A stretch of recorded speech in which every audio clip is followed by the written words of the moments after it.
إلى حفيد أبرهة. امسح عيونك جيدا لأريك أسوار تلابيب أو أمريكا، لتوجه الصاروخ مشتعلا لها وبألف رأس كافر يأتيك. أظننت مكة بعض أمريكا، كما إحراقها أو هدمها يرضيك. صاروخ حقدك جاءها متعطشا للهدم والتدمير كي يرويك. أو تهدم البيت الحرام وتدعي الإسلام، فاخسأ لا أبا لأبيك. هي كعبة الرحمن ليست موقعا للحرب والأجناد كي يؤذيك، هي للصلاة وللطواف وللهدى، عن قدرها قرآننا ينبيك. هي مهد إيمان وأمن، دونها ملك الملوك ببطشه يرديك.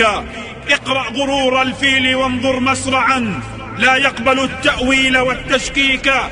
يا أيها البيت الحرام نقولها،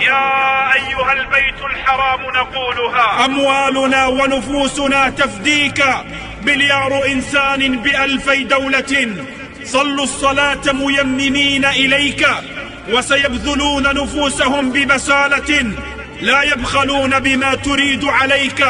أنا ما استطعت النوم مذ قالوا لنا صاروخهم قد جاء كي يرميك، فلعنتهم لعنا يشق قلوبهم، ونثرت بعض مشاعري أهديك.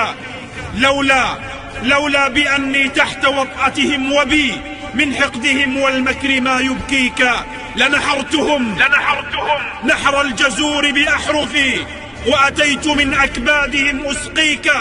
فاقبل يسيرا من محب صادق قد عاش يحلم أن يصلي فيك، واليوم يحلم أن يموت لك الفدا، والله من شر العدا يحميك.